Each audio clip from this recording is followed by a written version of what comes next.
you good? I'm all right, mate. I'm all good.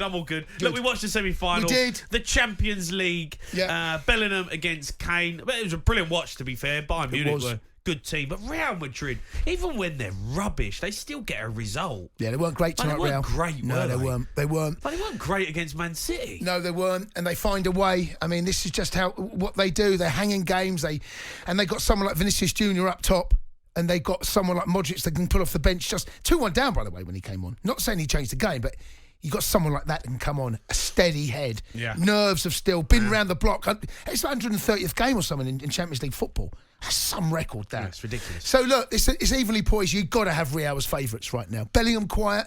Kane done bits and Bellingham pieces. Got took off, didn't he? Yeah, he did. He wasn't great tonight. Harry Bellingham. Kane wasn't amazing, but No. Harry Kane scored. But Bellingham, well, I've watched of him in the last few Champions League games. He's been very quiet, hasn't he? And he's Phil Foden for me is absolutely we had this conversation. tearing it up, right? He is. And we keep talking about Bellingham being the number 10 for England, and but Phil Foden for me at the moment gets that shirt, doesn't he? Well, I mean, look, he's still going to play Bellingham, but I think you got to change where you play. Well, this is what he's paid the big bucks for, Southgate, right? So Bellingham and Foden start. Kane starts. Rice starts. Saka starts. Yeah. Right? Yeah. So they gimmies, right? Yeah. Left-hand side, little bit of a flick of a toss of a coin. I'm not having Grealish in. Sorry, not having Rashford in there at the moment. Probably in with a shout. Well, there's friendlies. I think there's a couple of friendlies before the first England game, which is on the 16th. And he's going to have to... So, who do you play? Here's the question. Who do you play alongside Rice?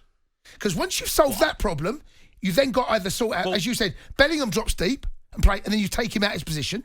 By the way, he's the best player in Spain, Bellingham. The best player in Spain. No, I know, but I suppose you've got Foden's the best player in England. He's the best player in England. But that's why he's paid the big bucks, mate. That's why you and I are sitting here at 18 minutes past 10 trying to work out what we would do. Well, I know I would do. Yeah, I know what you do. You put Bellingham... I would drop Bellingham alongside Rice. Yeah, and I'd play Foden as a number 10 in the position that he deserves to be playing in. 4-2-3-1. He's been that good. 4-2-3-1. Yeah. I mean, that's what he's going to do, isn't it? That's what he's going to do. Yeah. And then, you play Saka and you play whoever, Anthony Gordon or Rashford. Rashford ain't starting, mate. I know, Rashford's but not starting. Everyone digs me out for this, but I think Rashford in competition football, I think he's good. I don't know if you can play him, Jay. Would you play him now? You've got a choice of Grealish, Anthony Gordon on that side. Would you seriously put him in there? I'd play Rashford. The reason I just like him for England, I used to like Sterling for England, maybe because it gives you pace, and international football for me is slow, and well, Gordon's quick. Yeah, I know he's quick, but he's very much he comes inside. He wants to come inside. For me, Rashford, I know he's had a poor season. I get that and he hasn't been great, but I just genuinely believe for England you need pace and directness, and Saka gives you that on the right. Yeah, he does. I think Rashford can because Kane drops in. And you're going to get Foden and you get Bellingham running beyond. For me, Rashford, I know it's a bad take and people are not having it, but I still believe that he's still got star quality. Here's a question for you, He's good in the World Cup. Here's one, right? It's probably left field. People will shoot me down. What about Eze? Has he got a chance? I know, but he's been in squads. Just wonder, mate. Come on, mate. He's been better than Grealish, mate. I know he's had his injuries. Come on, mate. I know, but he's played in squads. You're not picking Eze over Grealish. Mate, I told you to be unpopular, right? I'm not after friends here. I'm just throwing it out there. You ain't got any friends anyway. That's true. Like, you literally, like, the only... But, I've thrown the it. people that like you... Right, do you know what? I'm taking it back. Probably your dog. Which one?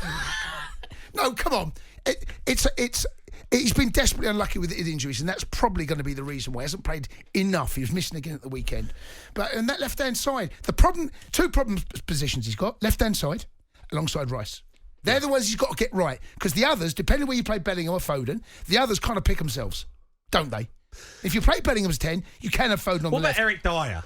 Now, I mean, look, he was superb tonight. Again, he played well. He did play well. Like Vinicius Junior ends up going to play against it. Yeah, he did. Yeah, Kim. Yeah, he did. And gave him the absolute runaround, right? But Eric Dyer, he's been top draw for Bayern Munich. Feels like Does he deserve to be back in the team? It feels like they're going back to 2016. Well, I know you say you have to go back, but it's Stones and Dyer. I mean, that just doesn't smell right, mate. What, you doing the old sniff test? Mate, it does smell right there. It smells like it's been in the fridge too long. You know, one of those you put a bit, and you think I'm a bit hungry, and you have a little. You go, Paul, what's that? You go, God, that's 2018. Stones and Dyer. Do you know what I mean, though? Is that what you're calling that as a partnership? No, but I'm saying bit of old meat. It feels a little bit old. It's a bit harsh. It's a bit harsh. It's a bit harsh. No, that. I know. But It's you a know, sniff test. Bit of old meat out of the freezer. Not having it, Eric. but you know what I mean. You know what I'm trying to say. No, I don't know what you mean. I think Yes, you're you out do. of order. It's good, mate. If I said to you 6 months ago, Dyer and Stones are going to start for England's first game, you'd probably come home trying to hit me. Yeah, but he got Maguire, and look, fair play to him. He's got back in his side. Maguire's starting, mate. Maguire's starting with Stones.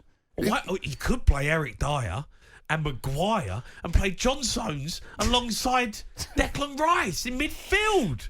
There you go. Well, I mean, that solved. Yeah, it solves one problem, but you're almost crazy. What's Dyer and... I mean, honestly, mate. Dyer you and I and are quick on those two. I can't run. I've got a dodgy knee. Dyer and Maguire. No, mate. Come Dyer on. and Maguire. Mate, you're going back to 2014 now. The Sports Bar with Jamie O'Hara and Jason Cundy.